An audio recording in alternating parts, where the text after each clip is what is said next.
YouTube and, of course, on all usual podcast places. And I'm in a good mood. I'm feeling very happy, feeling very positive. And joining me are two smiling faces and Dave Downey so far. Dave's got a little grin on his face now. How are you doing, Dave?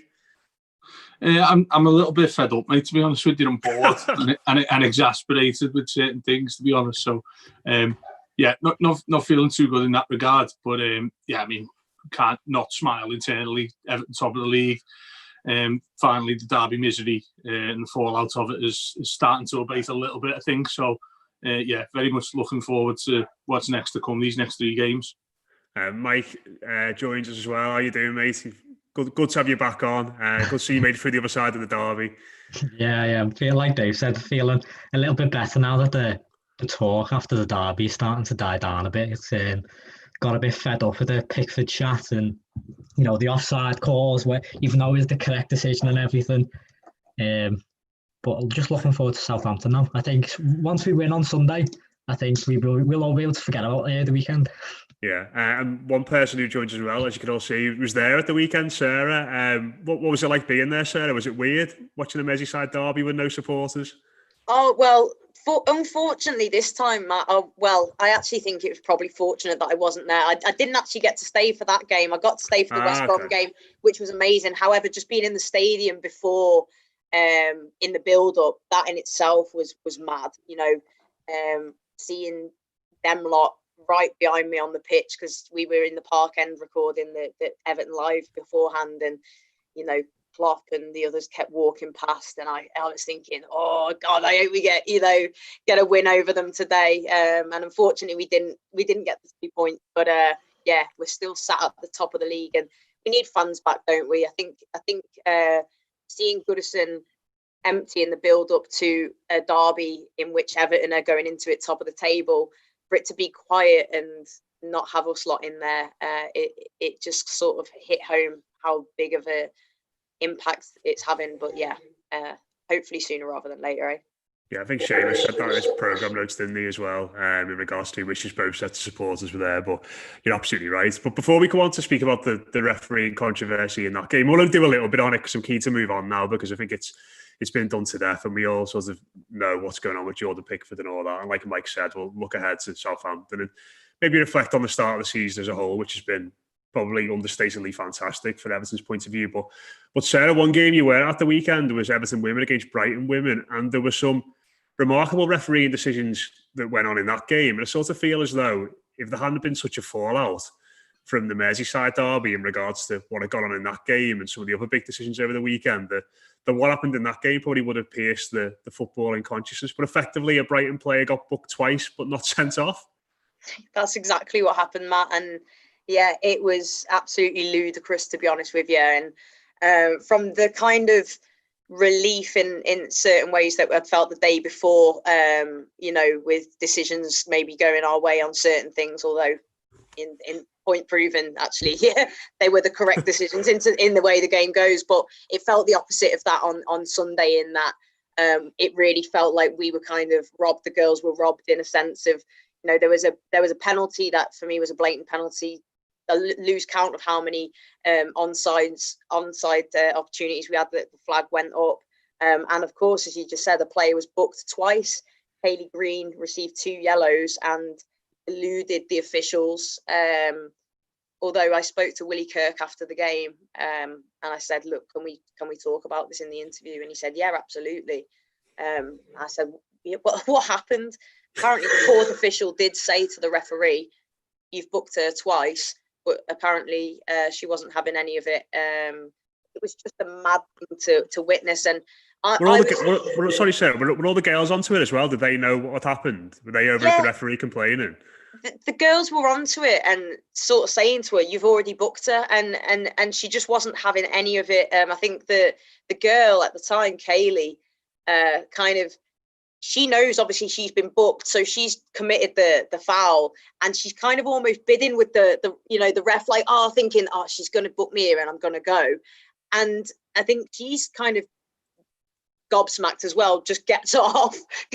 And everyone, the fallout's just a bit mad. And I'm at the side of the pitch thinking, maybe I've mistaken this. Maybe it isn't what happened, but no, it did. She got booked twice, and and stayed on the pitch. And unfortunately, Everton, it's definitely 2 points dropped. We're still top of the league, still unbeaten. But yeah, it's harder to take when you get outrageous things like that happen.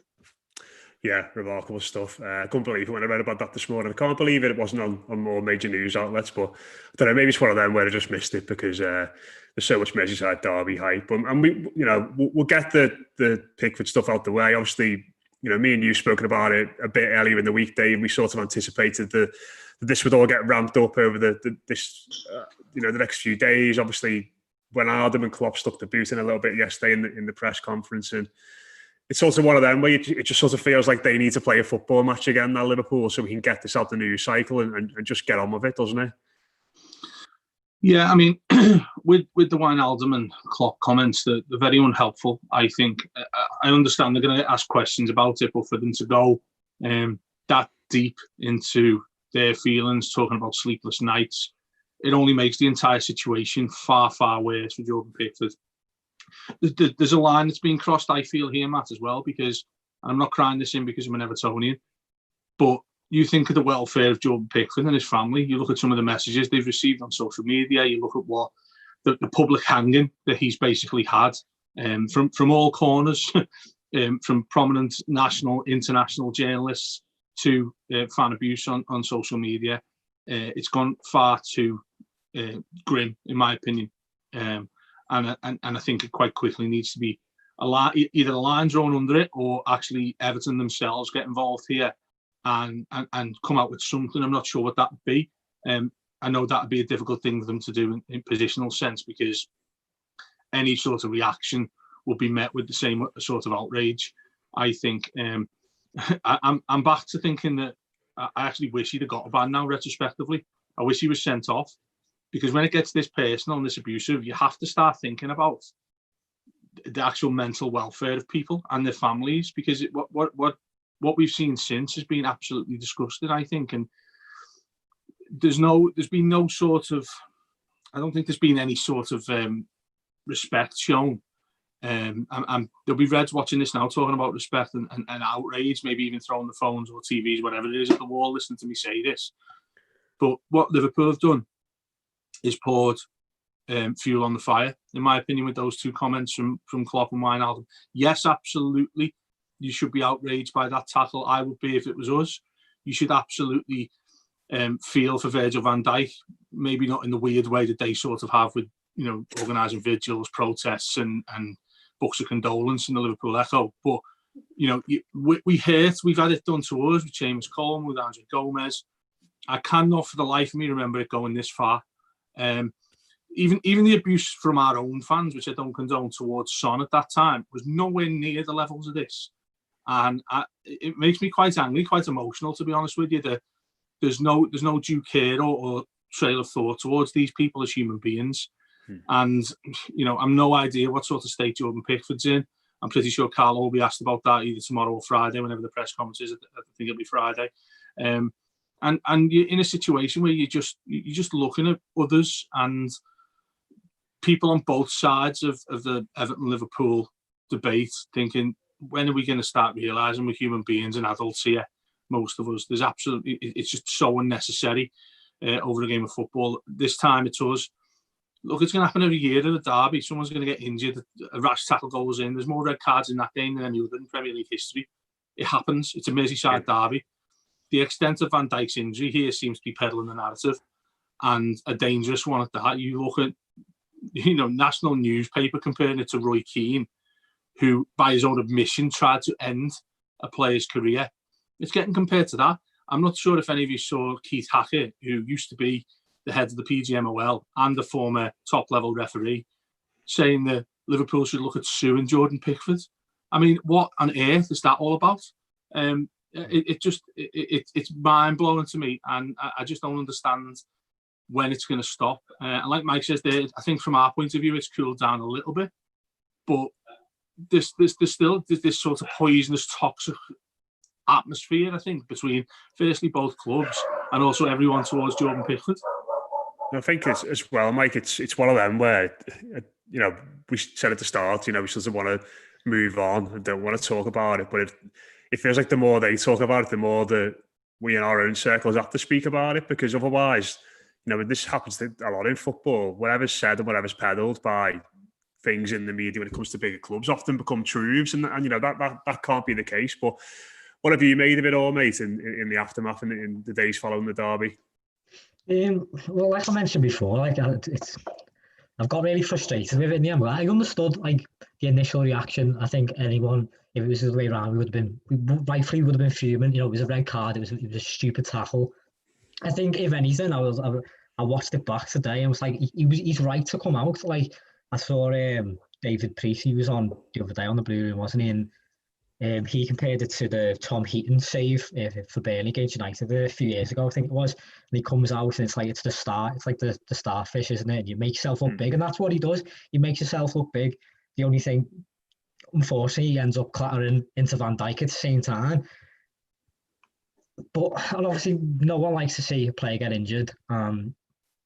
Dave mentioned there, we've had it ourselves with Coleman against, I think it was Neil Taylor, wasn't it? The Welsh left back.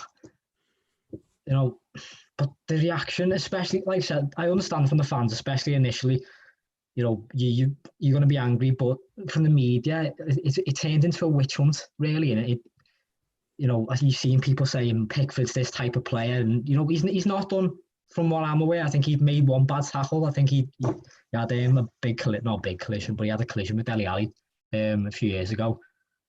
But it's, it can be really frustrating. I hope Carlo comes out on Thursday or Friday, and I don't think the club can't not say anything. Do you know what I mean? But I think if they just let this go, then anytime something else happens, I feel like I'm not sure really what to make of it all, but I'm just so frustrated. And I think from Jordan Pickford's point of view as well, I don't really know how to word it, but it's, like I think Dave said before that, from his view, how Pickford's deal with this himself, you don't know how he's going to be like on Sunday. He might actually get himself sent off again. Well, not again, but yeah, I suppose that is the worry, isn't it, Sarah?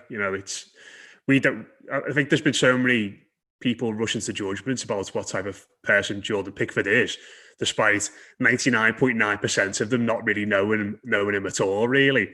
And I suppose we don't know how he's going to deal with this. He might just come into Finch Farm this week and shrug it off and be like, what, I don't even know what Klopp or Wijnaldum or anybody else or Keith Hackett or Graham Souness have even been saying about me. And it might have be for the lads to fill him in. But in the same breath, it might be, it might have been on social media checking through. He might have had people telling about it all week. He might be struggling with it. And I suppose that's where it gets quite difficult for Everton, doesn't it? Because I've been saying on a couple of shows this week, I'd be tempted to just tell him to get away from it all for a few days and just spend time with family at home, give Robin Olsen the game at the weekend, and then we'll readdress it again on Monday. I'm not entirely sure that the club will do that, but that's the annoying thing about it. There's people who've rushed to judgments on this lad. Perhaps we've been guilty of at times when we talk about his temperament and his personality and that sort of stuff, but not to this extent where people are making judgments about him and saying, this fella tried to seriously hurt this fella in a football match. That's too far, isn't it? It's massively too far. And, I don't think anybody is trying to defend the tackle. It was reckless, and nobody likes to see that kind of injury happen in football to anybody. But as far as I'm aware, and I think most of us are in the opinion of it, it was never with any malice behind it at all, and with no intent. He was trying to make himself big in that sort of starfish kind of thing, and it's just ended in a bad way, unfortunately. But yeah, to be questioning his character and to basically accuse somebody of trying to jeopardize another professional's career. Yes, it's a derby. Yes, there's tough tackles. How many have we seen? Even in that game, there was a couple of little kickouts and malicious little, and it's for me, it was the press conference.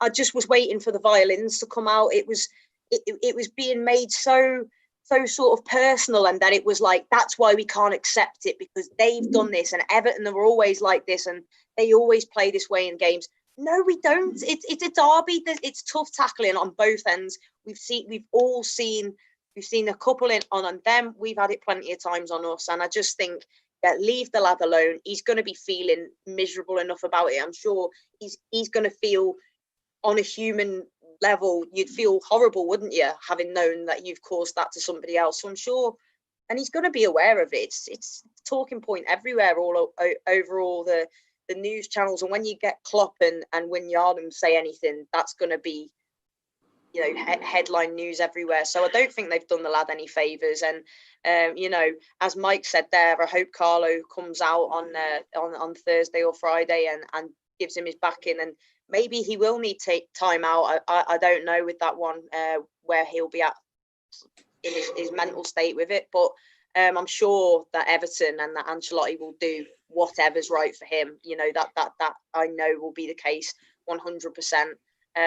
And yeah, people just need to realise what they're doing sometimes. Yes, we're all very passionate about our clubs, and gosh, don't we curse and swear and get angry when things go against us, and we're all very passionate. And you know, I was furious after the Son one on Gomez, but there's levels. You can be annoyed and you can go, oh, that was bad. That you don't have to start judging people's characters and sending threats. And this is a young man with a wife and a young baby. You know, come on, let's have some bloody kind of humanity. Do you know what I mean? The world's bad enough at the moment.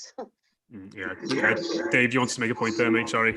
Yeah, just to wrap it up from my point of view. Really, I'm actually really disappointed in Jurgen Klopp in particular. Wijnaldum, I think he's got far more of an emotional attachment, I think, and he can speak in a different way to the club's manager. But when Klopp's coming out and saying the only people who are suffering the consequences of this are Thiago and Virgil van Dijk, that's particularly short-sighted from him and a little bit crass, I feel. And I actually like Jurgen Klopp as a person. I think everything he says and does and the way he conducts himself, aside away from football, in terms of him as a human being, he's a very sort of socialist nature to him, isn't there? And for him to not sort of consider the impact that has on innocent parties in this, and I'm talking about Pickford's wife and his family, basically his family and his young child. That to me is inconsiderate, and I'm not too sure if he's actually thought that through before he's been asked it. Look, I appreciate people talk on emotion. People are still talking on emotion about this. Wijnaldum and Klopp are perfectly entitled to do so. Like I said, I think when your best player, your best defender, one of the best in the world, all of that stuff has been knocked out for a season, and you are going to be bitter, disappointed, angry. All of those negative emotions are going to come spewing over. I appreciate that, but like Sarah says there, I think you need a little bit of self-perspective of the platform you've got and the reaction people are going to take when you're essentially vindicating their thoughts. Not to the point I'm saying Klopp and Wijnaldum are condoning abuse and things like that, but they must know that they're the consequences of what happens in these situations. And you're Jordan Pickford's wife and you're getting that sort of thing. And I've only seen a couple of screenshots myself. I don't particularly like looking at that sort of thing. Well, there's been more that's come out today, haven't there, as well? Yeah. And it will continue as well because, you know, people are idiots. A lot of people are idiots. And it's sort of like it has a snowball effect when people start becoming outraged about that. It's the very thing people start doing to make them even more outraged. That's the way social media works, unfortunately. But I was a little bit disappointed in Klopp saying that because there are more than the injured parties in physical ways here. And I don't know if I agree with you or not, Matt, in terms of taking him out for a bit. And that's purely, I think, up to Ancelotti and the backroom staff when they've spoken to him. Does he want to sort of carry on with it? I would imagine the sort of character he is, and the one thing we can't say he's not, is somebody who will try his best and absolutely front up to all of this. That's one of his key attributes, I think. If you take him out, I think that might send an even bigger, more negative message if he doesn't want that. So I would expect them to continue it. I expect them to say, well, I'll just take a really sort of put two fingers up and let's get on with it sort of attitude. Whereas if you make that decision and take it out of his hands and think, you know what, he's not going to be in the right place here, might even hurt him a little bit more. So I think that's a really delicate situation. Well, what I'd say then, maybe phrasing it wrong, it's not what I would do. If I was the coaching staff this week, I would have that as an option on the table. Oh yeah, absolutely. I'd be considering it, isn't it? Yeah. You know, because like you said, he's not going to come into Finch Farm and go, Carlo, I don't want to play on Sunday. Because you can say a lot of things about Jordan Pickford, but he's not someone who'll back down in that sense from trying to prove a point or whatever. But I think it's important that, and Everton will. Carlo Ancelotti's an experienced manager. He would have dealt with these sorts of situations before. There'll be people at the club that know him and know his family and have spoken to him. I think everybody will need to have an eye on him this week and see if he's feeling all right, if he's looking at himself in training, what's going on at home and all that kind of thing. And I just think Everton should at least have that on the table going into this weekend. But, I'm sure we'll find out more about it over the next couple of days. Let's move on and speak positively because, Mike, it's almost been forgotten in the aftermath of all this that Everton is still top of the Premier League. They're still unbeaten. They've won 7 and drawn 1 of the first 8 games of the season, 2 of which have included top 6 sides from last year. They came back from behind twice last weekend. And, I think in particular after Liverpool's second goal, I thought that was the winner. It's game over. They're evolving into a really good side. And albeit, I think we could all probably say we were disappointed with the way Everton played at the weekend. It's probably the worst performance of the season overall. To be sat here where we are and to get a draw from that situation and we're falling behind twice is testament to this side and this manager, isn't it? They've had a great start to the season. Yeah, I think, we saw probably, like you said, probably our worst performance on Saturday, wasn't it? But, I said that, I think I mentioned it similarly after the Crystal Palace game. We didn't perform well. Well, we didn't perform great, fantastically, but we still created opportunities and we still defended fairly, solidly. And I think that's the main thing, really, for me. Is, we didn't look like we got out of second or third gear on Saturday, and still we looked a threat. And still we caused them problems. And of course they lost Van Dijk and they didn't have Alisson in goal, but these are still, Premier League champions, and they like to remind us that they're Wales champions as well, and they were European champions a year ago. So, well, I think they started with the best outfield 10, didn't they? I think. Well, that midfield, as much as I'm not a big fan of Jordan Henderson. He's been fantastic for the past 2 years. Thiago's one of the best midfielders in the world, and Fabinho, what he does is there's not a lot of people that you can compare to him. And I think we saw, I don't think Gomez and Allen in particular had their best games, and I don't think Decore was fantastic either. But they didn't look out of their depth. You know what I mean? It wasn't like it wasn't like the last 2 or 3 derbies where, we might have been a little bit confident because it's at Goodison. We didn't start well, but we also didn't, cower at the game. We didn't necessarily look like the inferior opposition, and we didn't play like we didn't play like we were champions because we're not, but we played like, we're just as good as you. We're on it. We can be just as good as you here. And of course, I think maybe if we had an extra 2 or 3 weeks after the international break, we might have been, a bit more at it. I think, I don't know when Rodriguez and Mina got back, but I assume at the very earliest it would have been Wednesday night. I think it was Thursday. I think it was Thursday night. Yeah. Well, there we go. And when you talk about tactical preparation and you compare the 2 sides, Klopp's been at Liverpool for 5 years now, and those type of games, a lot of it for the players, it's just habit. Now you can just say, do this and they'll do it. Whereas Ancelotti will still need days and days really to prepare for these type of big games. We didn't look out of our depth, and I think that's the main thing for me. We played, I think the United game in a few weeks' time will be a massive test for it. It'll be a really big, I think if we can go into that game, we'll still be unbeaten, even if we've not won the next 2, even if win 1, draw 1. I think if we can go into the next international break, it's still unbeaten. And then I think, is the United game before the international break? Yeah, that's the last one before the break. Or is it before? I thought it was afterwards. I think if we can go with that United game and perform, at the level we were before the international break, I think obviously they won last night, didn't they? But they've not had the greatest start. I think it would be it's a perfect test, perfect opportunity to show where they're at. Do you know what I mean? And I've got full confidence now. Yeah, it's exciting, isn't it, Sarah? Because I think going into this campaign, there are probably a few things you look at this side and not be sure about. One of them is what happens when they fall behind in matches. Because last season, apart from that match at Watford, of course, they were horrendous when it came to coming back from behind and getting results from losing positions. And the other one was our results away at top 6 teams. And obviously the win at Tottenham on the opening day sort of strikes that one off. We've broken that duck now. And on numerous occasions this season, this side has shown that when they do get pegged back, they've got the the character. And I think probably more important than the character is the quality to just, as Mike said, when you're not playing well, to stick in, to hang in the game, plug away, and then just give Rodriguez the ball and he can make something happen. And I think that's what this side's got now. It's got that nice balance, hasn't it? It has, and it's spot on about going behind in games, and we have seen that happen quite often. Obviously, we got off to the perfect start with the win at Spurs. Then we're at Goodison, we find ourselves behind against West Brom, then level, then ahead, then level again, and we still go on to win the game by 3 goals. Palace the week after that, we've won both our away games as well. In that game, we were pegged back again, and we see it time and time again. And with the derby as well, when Salah scored that goal, and I mean, questionable from a defensive point of view for us, which is frustrating in a time, I think, where we'd been largely on top as well in terms of chances created. But when that went in, I was disappointed because I thought, we're only going to draw this now. I still thought we've got. Really? See, I thought that was it. I thought that's the winner.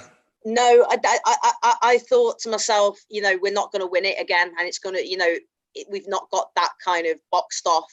So I went into the game, I'll be honest, really thinking we're going to beat them, and I was quite confident that. And I think had we been at the levels that we have hit, had the likes of Richarlison and Mina and James, and they'd been travelling so far, and Gomez wasn't quite at it, Alan wasn't, Decore wasn't. We weren't at our best, and I think had we been at our best, I think we'd have put that game to bed. We had chances to do it, but obviously the way in which it happened in the end, you'd take the draw, wouldn't you? But that says it all. To go behind twice, and Mane scoring after 3 minutes, and I think if that had been last season, you dread to think how many we could have lost the game by. So you got to credit them to go behind twice and still come away with the point when we're not quite at our best, and we're still at the top of the league. 4 wins and a draw against the current holders of the league. You can't ask for much more than that, can you? So long may it continue. I think what's going to be interesting for me, Dave, is how the players are feeling about it this week and what the mindset is, because Dominic Calvert-Lewin was interviewed after the game, wasn't he? And he said, well, I'm actually quite disappointed we didn't win that.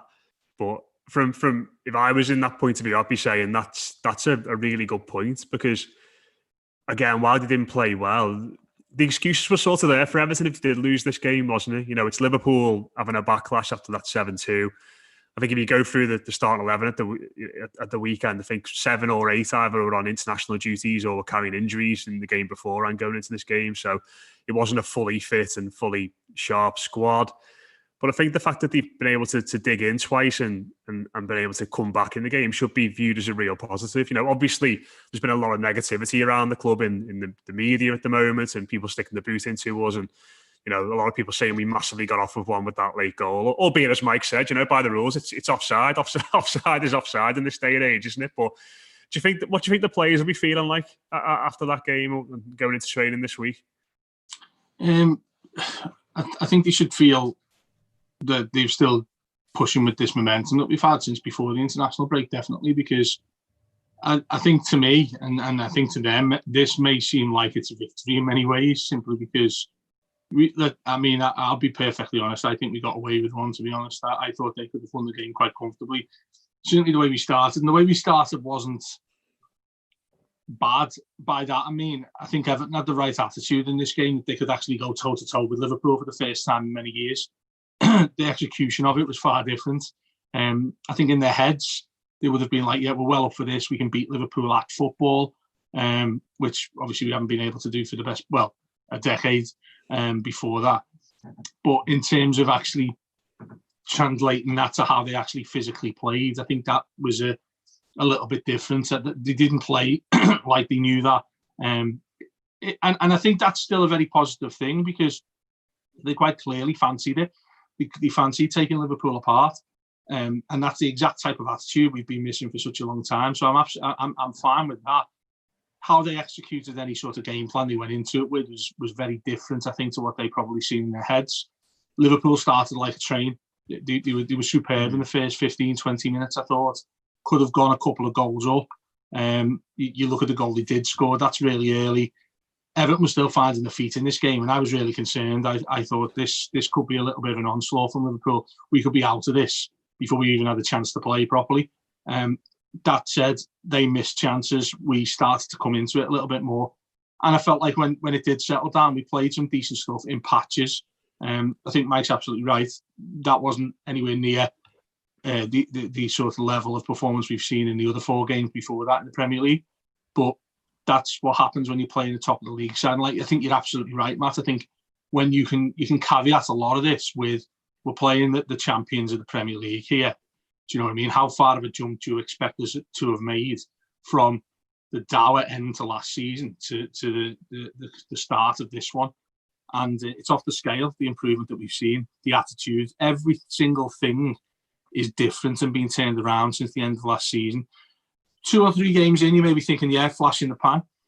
But being able to have the resilience and character to get back into a game like that, even if we'd have lost it in the last minute 3-2, the attitude there tells me that it's a sustainable thing. It's not a flash in the pan. These lads have got the bit between the teeth now. And if that's the worst they play, then we'll still be more than half of this league. So, yeah, I still take a lot of confidence from the game in probably a load of different ways than the actual performance and how they kick the ball about.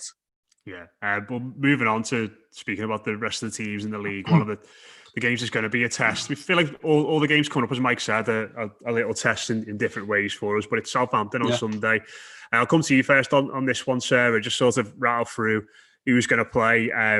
Interesting, I thought after the game that Carlo was keen to name check Jonjoe Kenny in the battle for the right back spot, if you will, with Seamus Coleman injured. But Ben Godfrey obviously did dead well when he came on Saturday.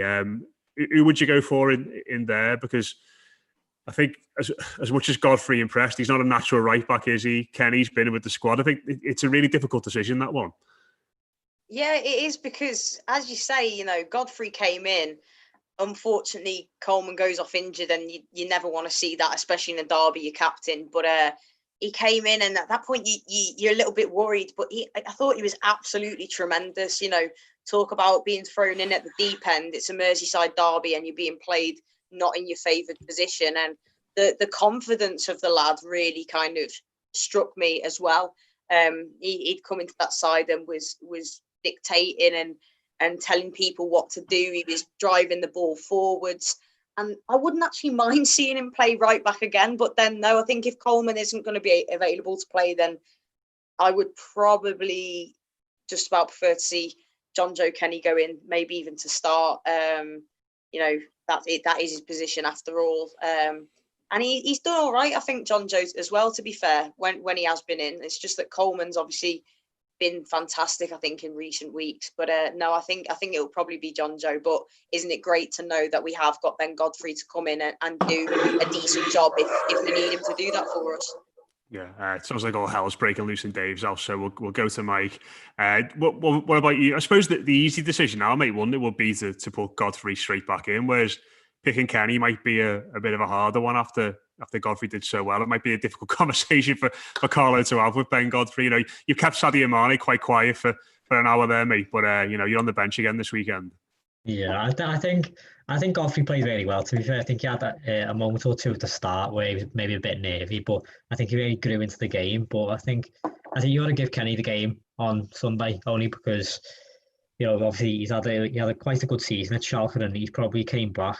Must have been told, they must have made a decision at some point saying they're not going to sign a right back, and Kenny's played a full season in Germany. He's not going to want to have done that and come back and be in the exact same position where he was 12 months ago. Do you know what I mean? And I feel like if we do just, I don't know how much money would have got for him in the summer. I really don't. I would have, before COVID, I was hoping if we had sold him, would have got 20 plus or something like that. I think if you bring him back and you just keep him on the bench for a full season, then that's going to diminish very quickly. And I'm not sure if you're talking about protecting assets or whatever. Even if you don't think he's the long term, even if you don't think he's the future, which I very much doubt he is, you still got to give him games. And when Coleman's out injured, especially with the form he's been in, because at the first 4 games of the season, I don't know, he had a poor start against Liverpool. He probably should have done better for their goal. I think Robertson just kind of not breezed past them, but he should have been stronger. Do you know what I mean? But before that, he'd been, I was one who very much thought Coleman's Everton career was coming to an end. especially after not necessarily last season, but there's been signs over the last 18 months that since the leg break, he's obviously not been up there, but since the start of the season, he's been fantastic. He's been really, really good. And Kenny's not had a look in, whereas before the start of the season, it was very much, I remember thinking on the Saturday before the Spurs game, like, I'm not sure who's going to start here. Kenny could well start. I have no idea. So I think, Kenny's really, but this is what it's all about, competition, isn't it? And Kenny's got to play. Even I don't know how long Cole won't be out for. I assume you probably missed the Newcastle game the week after. Was it hamstring injury again? It was the same injury, wasn't it? Yeah, I suppose the good thing about this as well is there's two options there now, isn't it? Which means we don't have to rush him back. So if he isn't, it's sort of got the sense of the weekend that he just thought he could gut his way through that game. Yeah, and like the challenge you mentioned on Robertson there was sort of the epitome of a player not feeling totally confident about his own condition, not quite going in hard enough on it. So maybe there's a bit of concern about that. Dave, you were comparing Ben Godfrey to your hero Joleon Lescott, or your left-back hero Joleon Lescott on one of the shows this week. Would you keep him in the side? I'd love to keep him in. I think, but I think the more sensible point of view is to put Kenny in. Just from an experience point of view, Southampton have quite quick attacking players. Not only Danny Ings, but you think like the likes of Nathan Redmond, who are able to be quite clever in the way they operate down the channels. I think to put him in an unfamiliar position, let's say, would be a little bit harsh on him, I think, in the early throes of his Everton career. He's been forced onto a Merseyside derby at his debut. A lot of us didn't know who he was until a fortnight ago, because I doubt any Evertonian had been watching Norwich too closely. So, he's done fantastic since he's come in. I mean, what a baptism of fire that is. I bet he's phoning his mates back home in Norwich saying this isn't Kansas anymore. And it was a real feel-good performance from him, I felt. And like I said to you the other day, he gives me the tingles, Matt. I love a good tingle, but it doesn't happen that often with Everton players. And he's one, I think, that looks the type that is going to really sort of get, when he gets going, he hasn't got obvious pace, but he's lightning quick. And by that, I mean, we look at, I think I said this in the post-match, we look at conventional fast players in the Premier League, and they're normally quite diminutive. It's either one or the other generally, isn't it? You're either big and strong, or you're either little and quick in general and football and parlance. But he looks like he's got the best of both. He looks like a unit who can use pace, gets those legs up, gets the knees right by his chest, and just pummels people out the way. I love that type of player. It's the type that gets the Gladys Street on its feet as well. I think, when you see somebody pick the ball up deep, they're able to just run direct. There's no real sort of skill involved in it. It's just pure athleticism that gets him into a decent position where he can put a cross into the box or he can have a shot. I was bedazzled by Joleon Lescott for so long. In fact, I was fuming when he got put to centre half.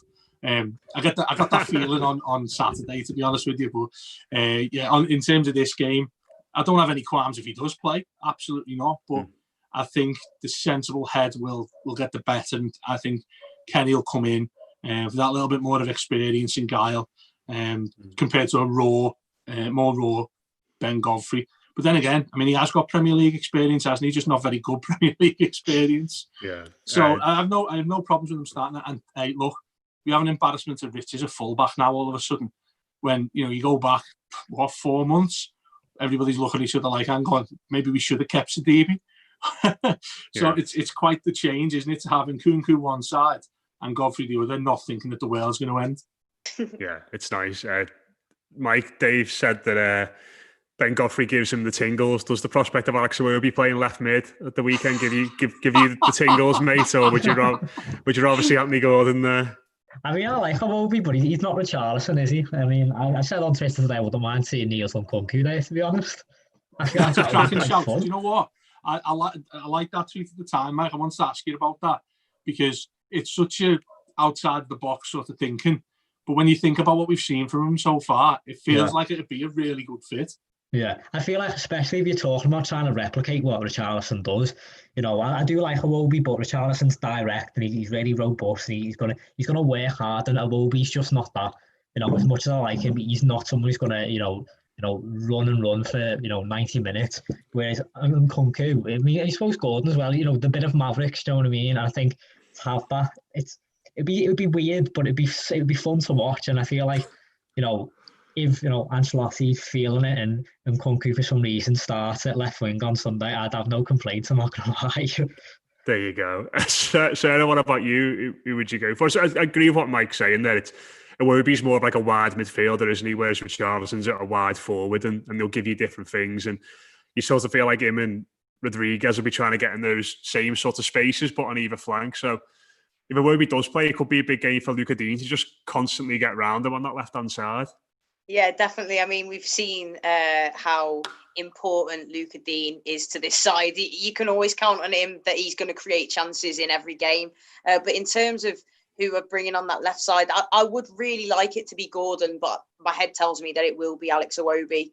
And you know what? Again, no issues at all with Iwobi coming in. I think he has done a few things in recent games that have been very good. I think back to the assist that he got, I think it was against Brighton for James. And, even little things like when he had to come on towards the tail end of the derby when we're obviously down to 10 men. And, he's doing them little tricks and skills, mugging off the best left back in the league or the world or whatever they say. Second best left back in the league, Sarah. Come on. Yeah, no, I'm quoting them. Don't worry. But yeah, exactly that. And I think he's able to do things like that. And I think now the mentality in the team, with us being top of the league, everybody seems happy. Everybody's Richarlison's obviously going to miss a few games now. So if you're Iwobi, I think you're going to really go for it and try and make your mark and put your stamp on games and think at the very least get yourself an assist, try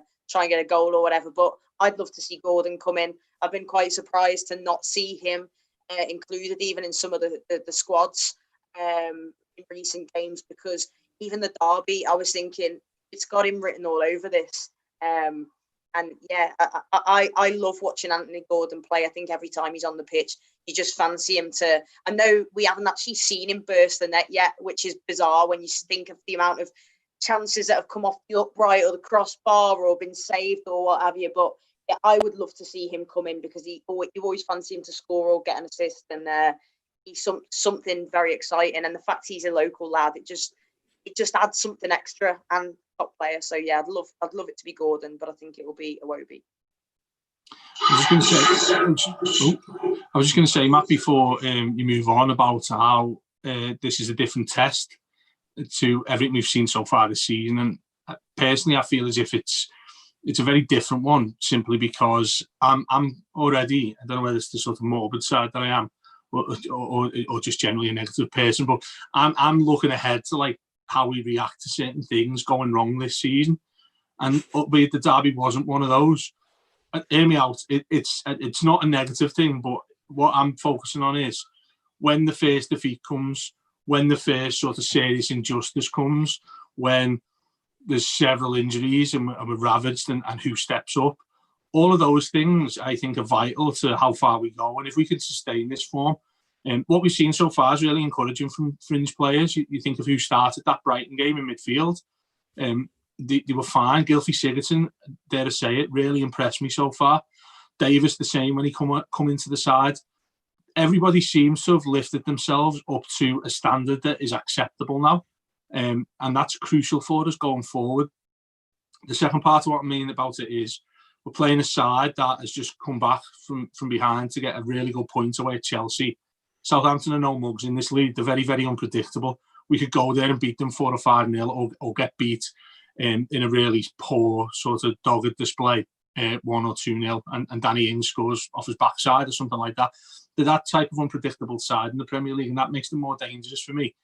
How we bounce back from our first non-3-pointer on Saturday is going to be really, really interesting. And if you look at those fixtures up to the international break, me and Rob Vera had a really long chat about this yesterday, about 2 hours long, to be honest with you, about how Everton get through this. What points total would you take from these 3 games coming up? And I sort of come to terms with him and said, well, if somebody come up to me right now and said to me, wipe those 3 games off the calendar and I'll give you 6 points, would you take it? And I just about said yeah. And I think I've been thinking about it ever since, really. And I'm not too sure I would now, actually, because I think Southampton are there for the taking. Newcastle, I think, are a box of tricks, aren't they? And United at home, I think there's still ramblings of an injustice that we didn't win that one towards the end of last season against them, isn't it, as well? So I guess I'd probably go back on that now. But would you take 6 points from the next 3? Yeah, I think I probably would, yeah. You would.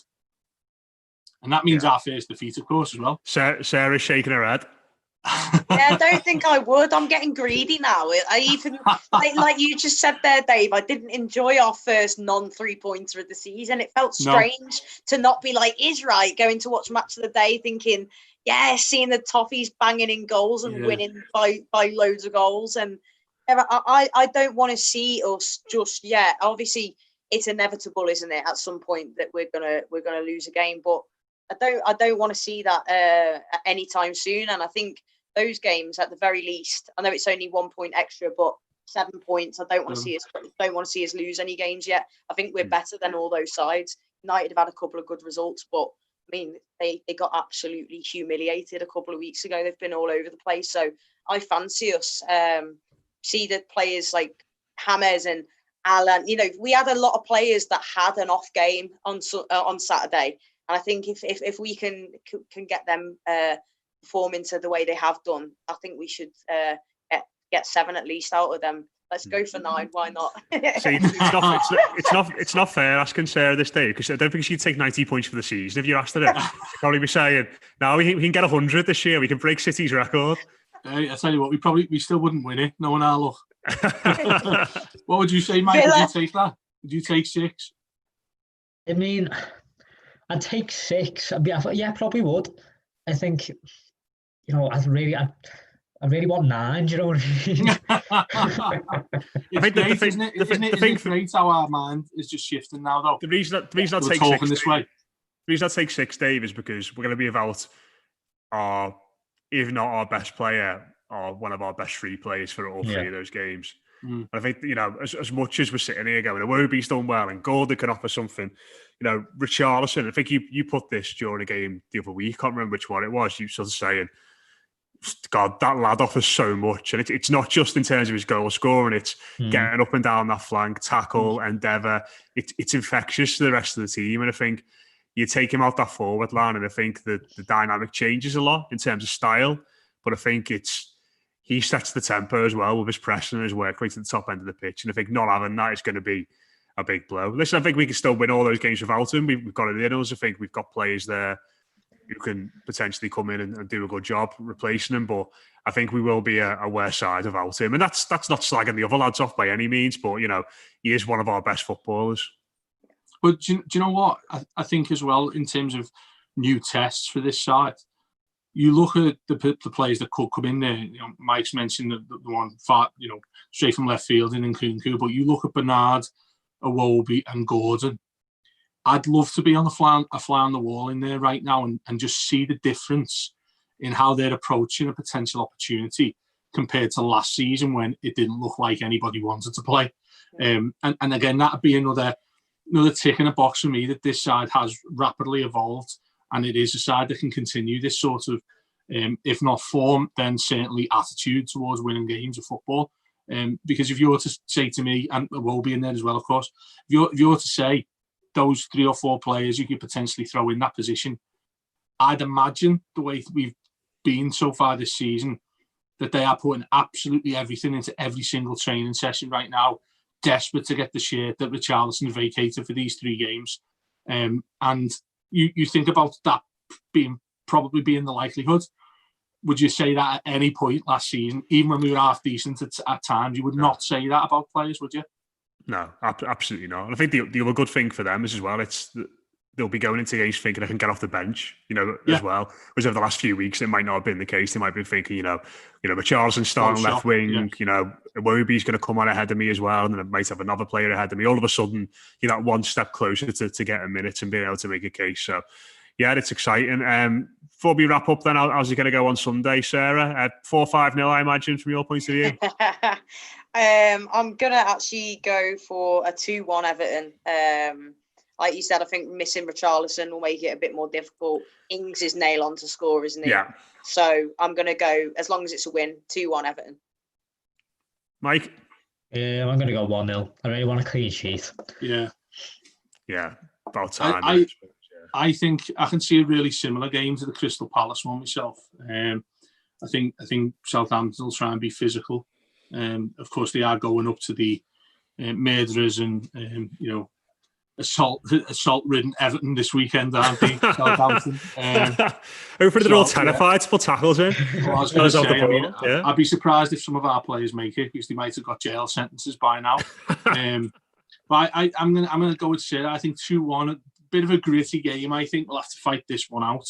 And if there's anyone good at fighting right now, it's Everton because they're just known for breaking and entering property, hitting people in the face, chopping legs down like Kung Fu warriors. So if anyone wants to fight, don't pick Everton because we'll come and we'll destroy you. So I want to quite like we've got this reputation as well. Obviously, you don't want the reputation for ending player seasons and all that sort of thing, but it's nice that people are looking at us going, "Oh, they're a bit of a nasty side, them, aren't they?" It's I don't mind a bit of that, to be honest.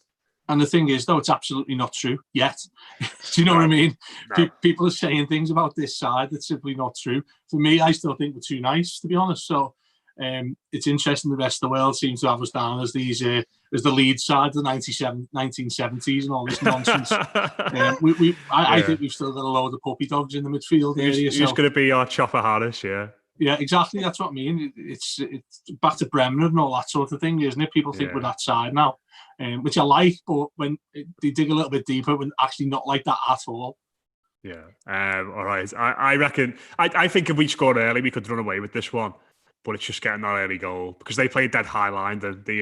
Spurs once Spurs scored against them, they just took them to pieces on the break. So yeah, I think he might win 3-1. Dom will score again, I reckon, yeah. 3-1 Toffees. Hopefully that's the case. Obviously, thanks very much for tuning in on YouTube and getting involved in the comments and all that sort of thing. Really enjoy that interaction. If you listen to the podcast, give us a rating as well on iTunes, give us a review, all that sort of thing. It does help. And a reminder that if you want to hear more from us, do head over to Patreon, where we are on the Blue Room Extra. It's patreon.com/the Blue Room Extra if you want to hear more from us. Multiple shows every day during the week, building up to that match against Southampton. But yeah, in the meantime, thanks to Sarah, Mike, and Dave. That's been your weekly show here on the Blue Room. We'll speak to you again live